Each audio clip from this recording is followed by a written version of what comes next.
We have Marc Dowd here, who's our partner at Forefront, and Marc's going to introduce the panelists here that he's going to talk about. They're going to talk about their work here. Oh, I'm sorry. So this is the first, right? So this is a big harder one. I'm sorry, I should say what it is, right? So obviously, we have it for the affiliates, and now what we want to do this year, obviously, we want to recognize individuals who are within the financial services industry who are doing great work. I mean, again, I think it's something we need to just be telling our own story better around. There's a lot of work that people, we're a generous group with our time and our money on it, and there's a lot of great work being done by people in our industry, and we just want to recognize these three individuals. And with that, I'm going to turn over to you, Marc. All right? Thank you very much, Jim. Thank you, everyone, for joining us. I know it's been a long couple days, but I know I've enjoyed it quite a bit. It's been great to get and to get together and see everyone again. So like Jimmy said, really hoping to make this last bit before we head our separate ways. We're intimate here for sure, and make it a real discussion. We've had 2 days of listening to folks talk, but this is just such an important topic, right? What we can all do, how we can use this great fortune that we've been given to work in this industry to do more than just enrich ourselves and our families. Jim touched on it last night. The work that Pavan and the team are doing is so impressive, and I know, just listening to that 5 minutes, I have a whole bunch of questions about, wow, how could we at Forefront get involved? And I'm sure everyone here does. So up here with me today are the 3 Big Heart for Charity Award winners this year. So first, congratulations to the 3 of you. Thank you. I'm sure they need no introduction, but we have Kate Faraday from PineBridge Investments and NOIP. Silvia Davi, who's been involved in the industry for some time, NASDAQ, Thesis, Martian McLennan, we all know Silvia, and then Marc Wyatt from T. Rowe Price. So congrats again. But really the format we're looking for this morning is spend a little bit talking with each of the 3 award winners about the organizations that are close to them, but then really just have a discussion among all of us about what we can do from a practical standpoint. How can we leverage our jobs to make a difference? So hope everyone has some questions, and we're able to have a good discussion here. So start with Kate. So why don't you tell us a little bit about the organization that means so much to you? Sure. Well, thank you so much for everyone for staying. I know it's been a long couple of days. Jimmy and Kate, thank you so much for such a great event. So I think what I was going to focus on, and Pavan, it's so great to see you here. I'm finally seeing you in real life, which is awesome. And obviously Greenwood is a project that we have tried to partner with from a NOIP perspective, but Jimmy really took it and ran with it from an STA perspective, and we're really grateful for that. One of the things that we started to do at NOIP, and I think, to your point and what we've been talking about just in general as it relates to this subject is, your personal connection and wanting to give back as a citizen on the planet, and then the importance of the corporate side and sponsoring that. So we do a big, we've been trying to do as big as we can from a NOIP perspective, partnering with WISE, so working in support of education.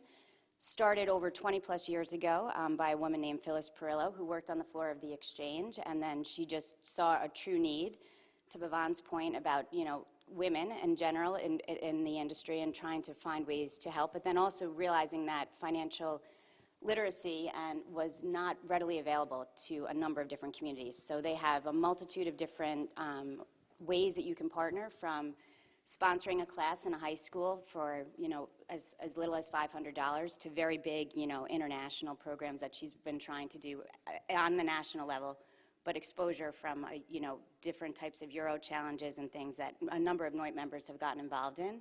But it's just a great way of being able to find different, within the Americas, different ways to partner in communities. And so definitely happy to talk about all the different types of ways that you can partner with them that they have, but I think it's just one of many wonderful organizations that you can give back into communities and really try to help, and access for individuals who don't have a normal path into financial services and ways that they can get into the industry and help the industry from a thought leadership perspective and different, from a diversity and inclusion perspective. So something that we're really happy about being a partner with.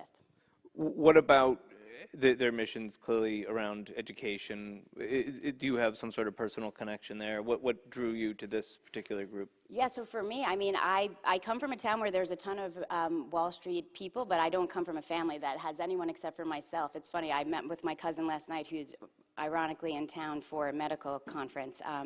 And so I'm the only person in my family who works in financial services from both sides of my, and so for me, I think WISE was fantastic. We kind of stumbled upon Phyllis in a bar. I was with Lisa Utasi and a number of people after a Women in Trading event. And for me, I am really grateful to be in this industry for as long as I have, to have been able to continue to be part of it, the community, the people, and also just being able to give back. So yeah, I think it is definitely a personal connection with Phyllis and the work that she does, but also from a NOI perspective and also from a PineBridge perspective, something that I just find, very connected to. Now, what if someone here wanted to get involved in WISE? How would they go about doing that, or what could they do with WISE? Well, one of the first things is I would encourage you to look at their website, which I'm happy to share. Phyllis has a wonderful PowerPoint. She's like, can you put the PowerPoint up on the screen, Kate? I was like, no, it's more of a conversation. But there's a website that I can share. It's wise.org, and you can personally get involved if you want to sponsor a school, if you want to sponsor a student. She would encourage you to sponsor a school, a classroom, typically 30 students. COVID has really presented a lot of challenges to all of these types of organizations and foundations, but they've found a way to kind of evolve and change what they're doing, and they're coming up with some new programs that are going to be launched in 2022, which is really exciting. And then also, please just feel free to reach out to me, and I'm happy to kind of walk you through all the different programs that they have and ways that you can help. Great, thank you. Yeah. Silvia, I know you're involved in a few, but Tuesday's Children, which you're on the board of, is one that I know a lot of us know that you're involved in. Can you tell us a little bit about that organization? Sure. Thank you, Mark. And before I get started, I'd like to also thank Jim, the board, STA for this great honor, and more importantly to the STA Foundation for bringing such an important topic like philanthropy to the agenda today. So thank you for that. As Mark mentioned, been involved with Tuesday's Children as a member of the board for the past 2 years. And for those that aren't familiar with the organization, Tuesday's Children is evolved into a national organization that helps families and communities that are impacted from everything from terrorist attacks to military conflict, mass violence, shootings. And they're serving families and victims, particularly children under the age of 18, that really need long-term support and care. We like to say at Tuesday's Children that we're there when the relief organizations have gone away, and they're there to provide a lifetime of support. The programs over time have evolved to everything from wellness and mental programs to career mentorship. So there's a number of different initiatives that we're very much involved in. And to take a step back and remind you all how Tuesday's Children came about. It was founded over 20 years ago now in Manhasset, New York, which happens to be my hometown, shortly after 9/11, when on that horrific day, many people in the community realized that the Long Island Railroad parking lot was filled with cars. Manhasset was the most impacted community on Long Island, and it is a community of service. I'd like to say that I'm very proud of the fact that it takes community service very seriously, and the organization really came about as a grassroots event where most of the folks in the town realized that they needed to come in, bond together, and create Tuesday's Children to provide mentorship and support to those families and children. So I became involved with the organization, which I had heard of when I was running the NASDAQ market site in Times Square. Many of you know me from my time at NASDAQ, where I ran global communications, and from 2003 to 2011. And when I first joined, we realized we have this studio in the heart of Times Square. And I was charged with not only the global media strategy, but with really making it a viable venue for listed companies, for trading firms, and more importantly, really to take a look at corporate social responsibility and how we could leverage that billboard, which was really a PSA. Of course, we wanted to monetize it, but we had really a commitment to the community being in the heart of Times Square that we would leverage it for the greater good. And so I was very proud of really formalizing the strategy that allowed us to bring in many organizations. And every time around 9/11, I would really team up with Tuesday's Children to bring in members of the trading community, and then throughout the years started to formalize programs that really involved bringing in organizations such as Mentoring USA, which was focused on everything from financial literacy and many other strategies and tactics that really involved corporate social responsibility for the greater good of our clients and listed companies and also the trading firms. But going back to Tuesday's Children, it was interesting, and I was telling Kate yesterday that I didn't realize that it was in Manhasset until my daughter was looking for local charity to become involved in middle school, and came across Tuesday's Children, and I realized, wow, I mean, this is an organization that I had been supporting and bringing to the NASDAQ market site for years. And so, of course, at first, I met with them so that my daughter could be a volunteer, and then realized that there's so many industry colleagues. The chairman, John Callahan, is from TradeWeb. There's a number of other trading community folks that have come together to really provide this long-term support. And over the past decade, it really has evolved. We're really working with big brands, and one of the things I'm very proud of doing as a board member is leveraging my global network, teaming up with organizations. For instance, AIG is one of the corporate partners that I just brought in to really spearhead these long-term programs. And we have now grown into a global organization. There's an initiative called the Project Common Bond, for instance, that is now a network that includes 34 countries. And the network is really bringing in all of these teenage children that are a part of the Tuesday's Children family and connecting them to children in other countries around the world that also have been impacted by terrorism and that have lost a parent, either through a mass shooting or really these are the families of our military and other first responders. So it's a job that I really am very proud of. I'm very happy that it's now become a generational thing and that my daughter is a volunteer. But it's as Kate said, it's now more important than ever to really kind of dig deep and look for creative ways to involve corporate America. I mean, it's a lesson that I am, very proud of learning early on and leveraging the assets that NASDAQ had. But it shouldn't be, only the large organizations that are involved, because I think we all have something to share. And in particular, when it comes to the families of Tuesday's Children, we're looking for mentors. We're looking for folks that could lend their support and that we could team up so that you can, provide that wisdom that a parent would have for them. So a lot of phenomenal initiatives, and we're always looking to collaborate with other charities as well. Great, thanks. All right, Marc, I think a lot of us know the organization that you're going to speak with. I know we at Forefront have been heavily involved with ASF and Wall Street Rides FAR these past, I guess it's 4 years now. But tell us a little bit about ASF and its mission and what drew you to it. Sure. First of all, I want to thank Jim and the STA for the recognition. I'm very humbled just to be recognized. I probably am the newest person to Wall Street Rides of anybody in this room. So I literally got introduced to it in June this year by Met Connect. He came running up to me and asked how T. Rowe Price can get involved. Full disclosure, we have a son who's on the spectrum, so I thought I knew all of the organizations that look after people on the spectrum. And so when Met asked to get involved, and I leaned in and found out that Brian and Melissa created this ride roughly 10 years ago to support the fantastic work that's being done by Allison Singer and the Autism Science Foundation, the novel research that they're funding. My wife said to me, how did we not know about this before? And I said, well, that ends today.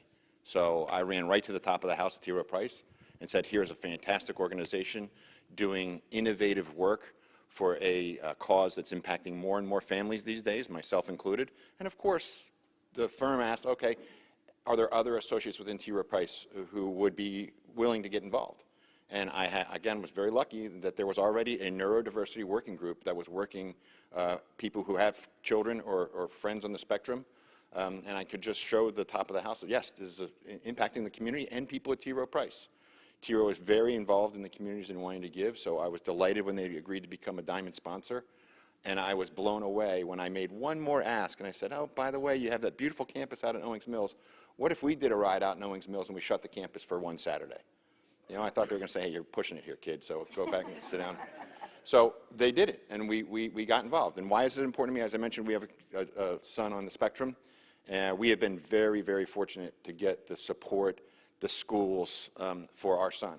And when you go through the community like Baltimore, not all the families are going to get access to that. And part of what we wanted to do was work with people like Allison to make sure we're getting information to the caregivers, to the parents, to the schools. I sit on the board of Baltimore Lab School, who helps children with learning differences. And I see the work that Allison and team are funding coming directly to the institutions helping these families, not just the child, but the families and the extended networks.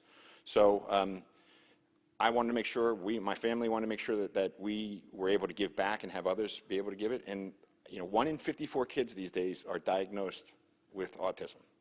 And when you realize some of and it's a spectrum, so let me be very clear. If you met one kid on the spectrum, you've met exactly one kid on the spectrum. It can be everything from someone who's highly functioning all the way through to people who are nonverbal. So again, the purpose was to get involved in things that are moving the needle, Mark. And when I looked at the work that Allison was doing and the innovative work, it's figuring out it's more prevalent in boys than girls. Do females have a protective gene that we might be able to leverage, et cetera? It's funding younger people getting involved. So these are young researchers who probably might not have another cause that they want to lean into. And so you're getting new thoughts coming into the industry and into the research. So for us, everybody wants to make a difference. It was easy for me to lean in because I got a dog in the hunt. What's amazing to me is when people are leaning in and they don't have anybody in their ecosystem impacted by it, but they see what great work other people are doing, and they roll up their sleeves and get involved. Yeah, that's great.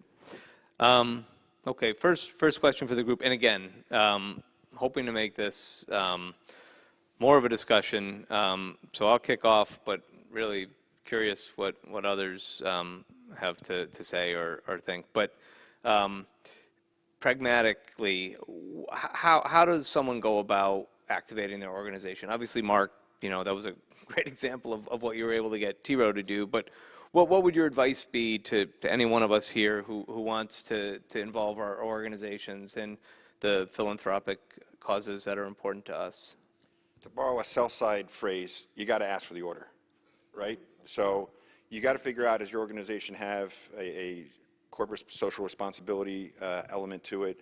Do they have a charitable giving foundation, et cetera? So figure out what the ecosystem looks for, and then don't be afraid to ask.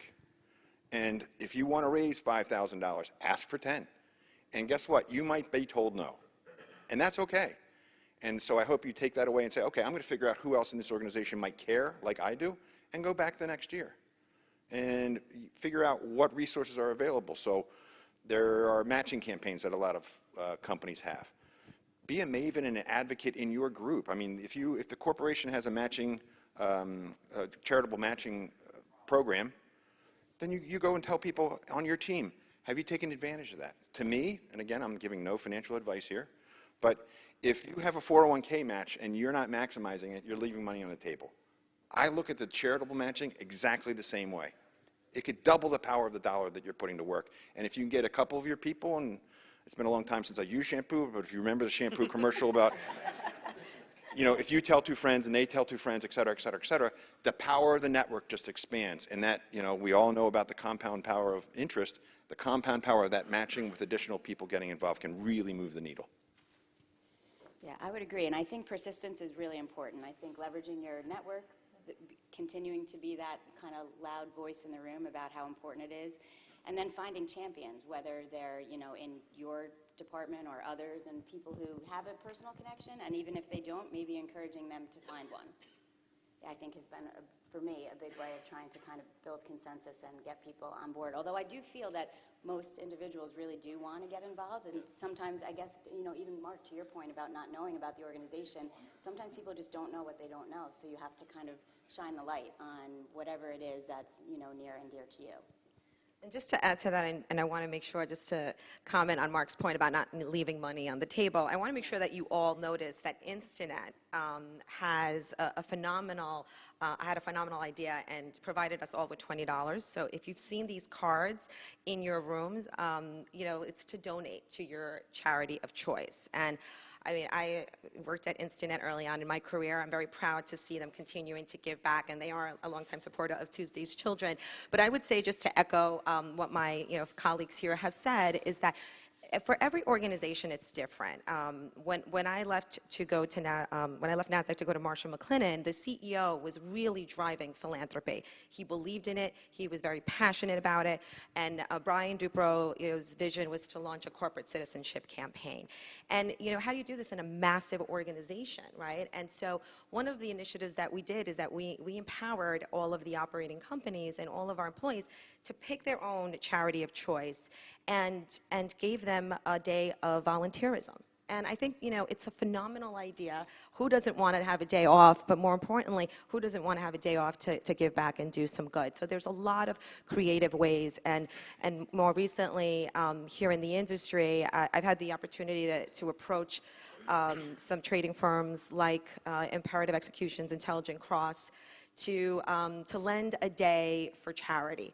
I teamed up with them right before the pandemic for a Giving Tuesday, and they donated on Giving Tuesday the net proceeds of that trading day to Tuesday's Children.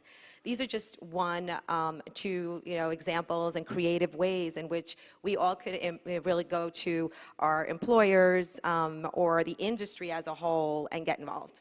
Can I give one more example with someone who Jim's recognized before? Andy Brooks. I started at T. Rowe Price. Literally my first day, and we've all started a new firm. You get a stack of HR forms that you have to fill out, et cetera. Andy Brooks comes running in my office, puts the charitable giving form on the top of my list, and says, "You have to take advantage of this program." I was like, "Andy, yeah, I'll get to it." He said, no, fill it out now. I'll run it down to HR right away. So I honestly had my charitable giving program done before I had health insurance. Encouraging. No, that's a great example. That's a great example.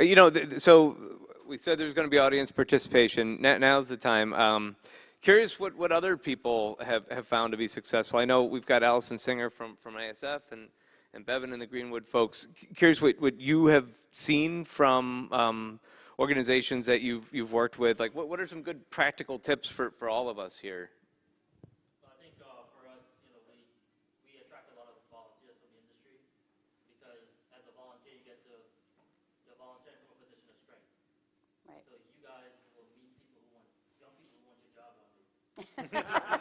Yeah, it's a good point. It's a really good point. That's right. You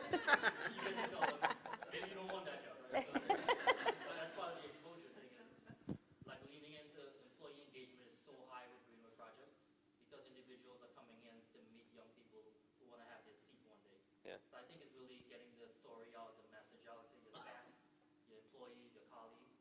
Like, listen, this is what they're doing. These young people are great. They just need somebody to just hold their hand a little bit, and it's been really successful for us. Thanks. Kate, I saw you raising your hand. Yeah, when I was at ITG, I met Jody Grenier, she's in the room, with Foundation for Women Warriors. Patty, I think I met her with Patty at a STA event, and ITG at the time was very into philanthropy, so we ended up hosting for a couple of years. Jody would bring some women veterans in, and we would have a career day, and we would do various panels or one-on-one mentoring with people within the firm. So the firm was very interested in philanthropy,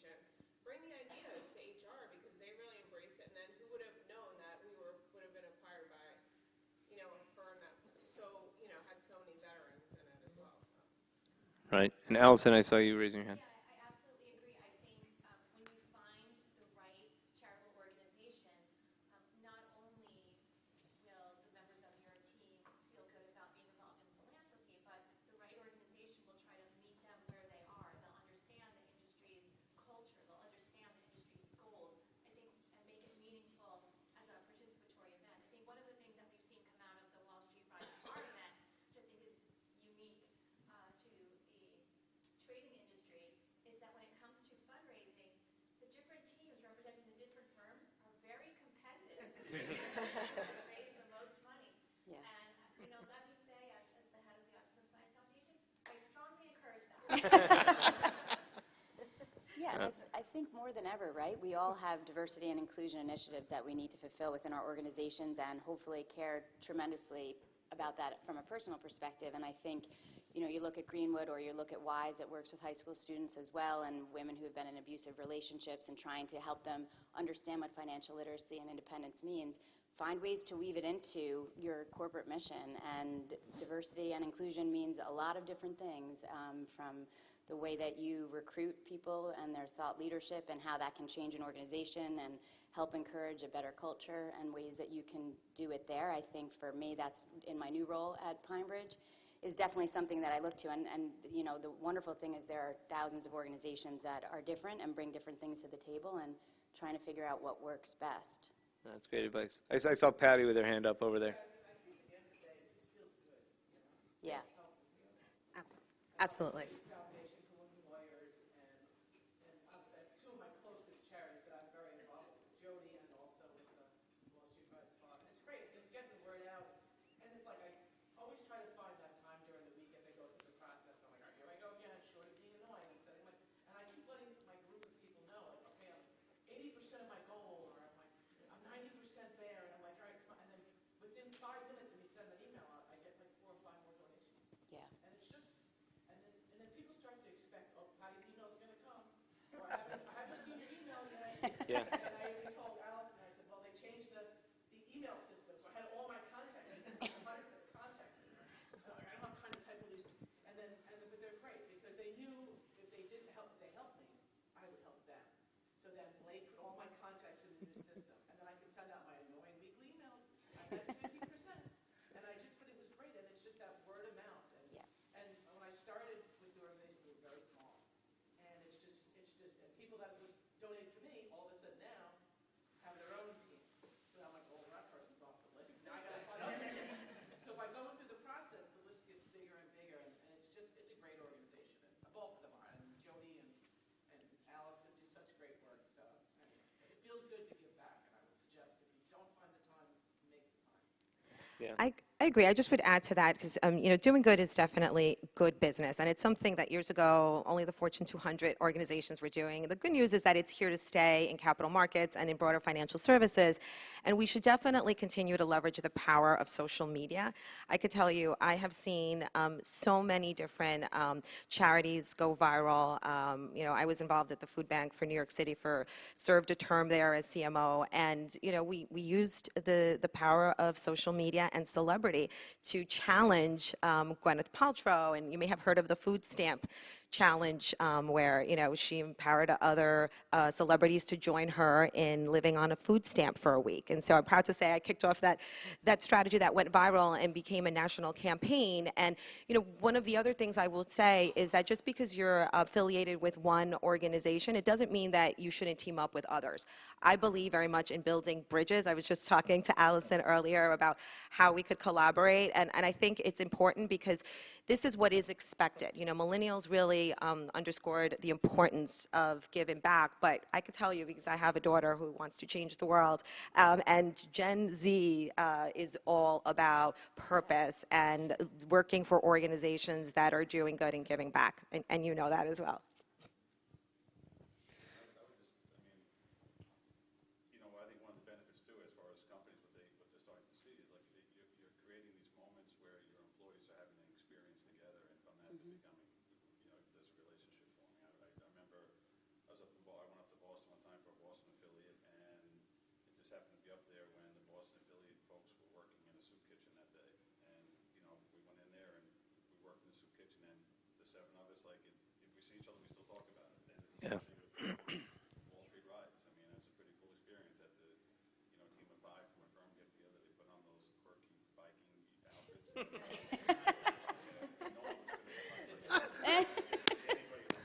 I think it's where the bike shorts that are the issue, but yes. Yeah. What's up, Jim? I would just expand on what Ellison said. We're in a competitive industry. We like to compete with each other. We even find ourselves competing when there's no reason to compete. And I would encourage everybody, and I'll use an exact example. I was blessed to be roped in by my colleagues to participate in Wall Street Rides. I've done a couple marathons, never thought biking was that strenuous, and I decided I'll do the long one. No, you don't want this hills, everything else. No, what are you kidding me? I've done 3 marathons. This is going to be easy. So, as it turns out, as it relates to the cause, and the most important thing, which is raising the money for the cause, a great cause, you got to get crafty. And whether it's bringing in a colleague who thinks he could ride a bike, which was my case, or whoever, wrote me into it, I didn't have to blabber. And so I just turned it on them, and I said, all right, so we want to be the #1 fundraising team, because we're not going to get beat out by SIBO or NASDAQ. That's not going to happen. And I think, what is it, this year we were just confirming, right, because I know this year we're #1? Yeah. You had to bring that up. There it goes. There we go. Yeah. That was the plug. We even bring Patty on to our team. Staining, but that's all right. So, but if you get creative, right? So I was in, like, I think, second to last place on the, because they keep track of it. It's a great program, right? So you know where you are relative to your peers, and then where we are as a group relative to everyone else. So, like, because you keep such great track of it, we get shamed into, like, hey, Yeah, public shaming. second to last place. So I have a plan. And of course, I did not have a plan. Yeah. So I had to come up with a plan. So I said to Blaugrant, I will bet you I will be the #1 fundraiser on this team or close to it. He's like, all right, well, I encourage that. It's going to be great.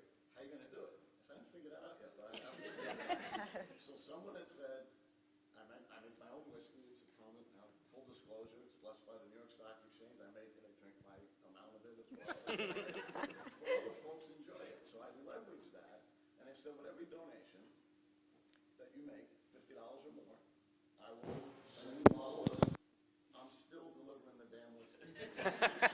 and it's just a good example of when you add a little something, and there are rules, there's tax implications, you got to follow the rules. I'm going to cover my What I will say is, if your account is going to get called, audited, or anything else, if you say I did it for the charity, you're not going to get out of jail card, you're not going to just walk away. Covering my ears. But you know what will happen? I believe God works in funny ways, right? In the sense that good things happen to good people, great organizations.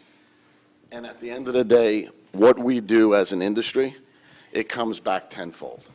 And I became that second fundraiser. We became the #1 team. And from then on, it's a great story. And it just, take that little risk, stay within your tax laws. I might have been in a gray area, but good things happen to good people and great organizations, and we live in one. So keep up all your great work. And I'll add to one thing that Jimmy was saying about using these types of events and charitable programs to just get to know your colleagues on a more intimate level. I know, from our standpoint, I met the parents of a couple of our folks. I would have never had that opportunity. I've met people's families. There was one team I was talking to. The company Talos is the company. They're in the crypto space. They kind of came of age post-COVID. They've never had a corporate event before. There was a whole bunch of people who rode. They had 10 people. They'd never met each other before. I think the opportunity to use these as team building experiences is really great. Yeah, and that's a really good point, right? COVID has been so strange for all of us, and it's so great to be back here. And thanks again to Jimmy and the crew for getting a bunch of us together. I think all of these organizations need as much help as they can. Fundraising is a challenging proposition on a good day, and when you think about it in the context of COVID and ways that we all want to engage, and I think everybody kind of has had time to reflect and redefine purpose, right? So leveraging the industry, to your point, and giving back, not only does it feel good, but it's critically important. Yeah. Another question, and this again could be for the whole group. You know, obviously we've heard about 4 really great organizations here, but all of us have, I think, some connections to these. What about for those of us who maybe don't have any sort of connection, and we're just trying to find an organization that speaks to us? Any suggestions there? Or I'm curious from, you know, people out here, how have you gone about finding groups that work well? I would say there's a number of different ways to go about it. You know, one is really the personal connection, which some of us have spoken about, right? Is there a family member that's been impacted by a cause? Or, you know, is there an organization that's very prominent in your local community, which ended up being also the case for myself. But then, you know, speak to your colleagues. You know, as Marc said, there's these formal programs that have now taken off and have become team building exercises. And sometimes it's really about, you know, looking to your colleague when you're, you know, on a Zoom nowadays, since there's not as many opportunities in the office, to really just engage them and say, look, you know, I'm supporting this cause. And that's how I started out. You know, a very close family member of mine years ago was diagnosed with Hodgkin's disease, and she was in her 20s, never heard of it, and I realized how much it impacted our entire family, and it was devastating. And I decided to get involved and do you know, the Light the Night walk, and you know, was involved with the Long Island chapter for years, and I felt like I was doing good. I really didn't take things for granted, because I realized that there's all of these blood cancers that I had never heard of that impact children and young adults. And at the time, it really, you know, it really hit me, right? And so I ended up, you know, bringing on so many other, you know, family members and local friends to really support, you know, this family member that was going through this and the chemo and whatnot. So, you know, there's always these types of ways to engage, and I think now more than ever, organizations are facilitating programs, and in some cases, you know, contributing to them. And I think, you know, we have a lot of opportunity, and the pandemic underscored the importance of giving back. What about here, Jim? I know you were mentioning trying to catch an organization right on that upswing point where you can really do maximum good. I mean, also, I think when I think about like charities, I think about there's almost like there's the one that you kind of have a personal thing, like this. I do this just because I like to do it. You know, it's a personal, and I do. But then, obviously, you know, companies when they're trying to find charities, that's a different approach, right? And you know, you need to be asking for financials, and you need to really have confidence that when you look at the website and the people who are behind it, that they're well organized, and you know, and you have to do some due diligence around it. So, you know, and then I think we just try to find like a good, for us, I mean, I'll just speak for us, but you know, you want to find a good, where they match off, you face off well with each other. You know, I mean, I don't think, you know, STA would ever like be a partner with the Red Cross, you know, because we're not going to write $5 million checks, you know, to be able to do that. So you want to find a good partner like that, and listen, we're all stock pickers at the end of the day, and sometimes we like to, you see, you know, you see a charity in their early days, you talk to the people, they're like, wow, they're well organized, person who's involved has skin in the game, they really believe in the cause, and there's a need for it, and let's try to help it along. Who's got questions? We've got great group here. Anyone have questions for Bevan or Allison? Here we go. Good morning. Question actually for the whole group. I would like to answer. First, congratulations on your success in being here. On this path to get here where you are today, what roadblocks have you faced, and sort of how were you able to get around those obstacles and sort of navigate around that issue? Well, first of all, it's overcoming the no, right? You're always going to have the no, and you got to realize that's not a personal indictment of you or the cause or anything. You might be catching that individual organization at the wrong part of their cycle. And then asking the question, what would it take for you to get involved in this? So it's also, look, if it's a personal cause, you have to be careful about spilling over because the emotions can get pretty raw. But making sure that people understand, yes, it is personal, but other people are impacted by whatever that cause may be. And so it's showing what the extension of those things are. Finally, it's as Patty said, you can't be afraid to ask, right? But on top of it, I see some people say, well, I asked Jim last year and he said no, so I'm going to take him off my list. No, keep him on the list. And then, you might have caught him at the wrong time. He might have already, we all have a number of causes we need we try to contribute to, and he might have met his full allocation for that year. That's great. And you don't want to say, oh, what you gave to was less worthy than what our cause is. So my point is, if there's a consistency in the ask, you'll be surprised when people do step up. And then I also would, every amount matters, and to Jim's point about being a stock picker, I would urge, diversification. So yes, if you have a main cause and you have 100 units to allocate, you want to give 80 of that allocation to your primary cause, go for it. Find 3 other causes to give the next 22. Rotate those, find them, whatever you want to do. You'll be surprised about your network. So getting past the no, extending the network, and being persistent, like Patty. Those are great points. I would also add, and I'm sure that my fellow panelists would agree, that there's many misconceptions out there. Folks think that in order to give back, you need to dedicate a lot of time. Others tell me I don't have time to be on a board, or I'm saving for my kids' college fund.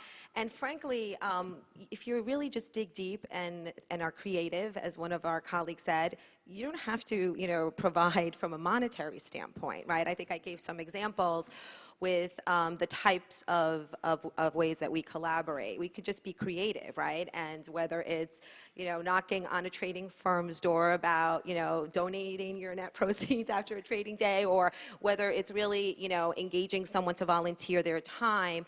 And, if you want to get involved in a charity and want to be transparent and say, look, I can't serve on the board, many boards, say, but what I can do is perhaps, be on a subcommittee or lend my support. And so keep track of those individuals that have already given you, their background. Don't take them off the list, right? And engage them and see if there are ways that you could leverage, their involvement. But I think, there's definitely misconceptions because charities will willingly take any type of help. You could donate to silent auctions. There's multiple ways of getting involved. So whether you're passionate about it or whether you have time or not, it's definitely really up to you, and we'll take all the help we could get.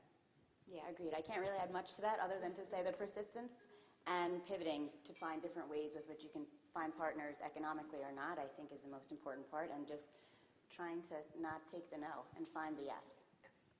Yeah. How about Bevan or Allison? And any suggestions for how folks here, if they wanted to get involved in either one of your organizations, what immediate steps they could take? Yeah, for us, for example, we're very education focused. So the CVOE is a partner of ours, right? They have the Options Institute. We want to teach our kids options. And we went to them and said, hey, can we get some volunteers to come and do some sessions, right? Some webinars or whatever. And they jumped at it, like they couldn't wait to do that. So yeah, for us, it's really, it's not always financial. It's employee engagement. It's what can you add to our curriculum? Like Emily is our director of education, and we say, yeah, we want to incorporate options into our education. You guys could be the options provider. We work with the NFA. You could do futures. We work with FIA. So I think we just find ways that they already have built up, established curriculum or education institutes or whatever, and we ask them like, hey, do you guys want to do this? And all their employees always say yes. We work with William Blair, and their employees come in and teach our kids Python. And they were like just really chomping at the bit to get involved. We want to study our impact. We said, do you have an analytics team? Can you visualize our data for us? So we are always very interested in the impact we're having, and we know these firms have these resources and employees want to help. So it's not always financial, and folks really want to get involved. And so the cities, you're in Chicago. I heard Jamie Selway's trying to do something with you in Philly. Yeah. New York. What kind of? I think a lot of us are probably New York based. Yeah, definitely. So we're based in Chicago. That's headquarters, but most of our firms are all over the world, pretty much. So New York, Philly, Kansas City, SIBO, again, London.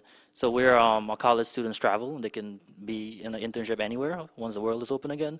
But a high school program is based strictly in Chicago right now. Down the road, we'll replicate that in other places. But yeah, if your firm is located, it doesn't matter where it is. Our students will travel, and we'll help support them to be in those cities as well. Sure. Hey, I'm Emily. Hey, everyone. We are dramatically expanding our curriculum right now, and we're also really fully equipped for a hybrid educational model with our students. So if you have employees anywhere in the world who want to take an hour of time to come, not even necessarily, we'll teach the content, but then just want to share their expertise, answer student questions, we're equipped to, bring them in via Zoom to our classrooms. So please talk to your employees and let us know if anyone wants to come talk to our kids.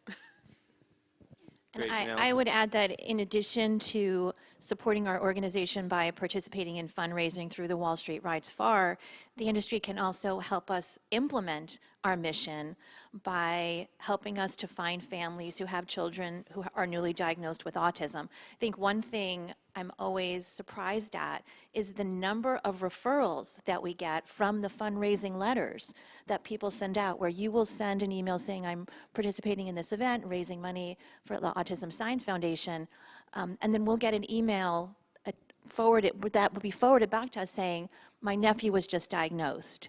Can you help us find resources? And that enables us to actually implement our mission and help to serve the families who are struggling to find their way navigating this unknown path through autism supports and services. So that is incredibly helpful in helping us spread the word and letting people know that we have services to help them get through this very challenging time.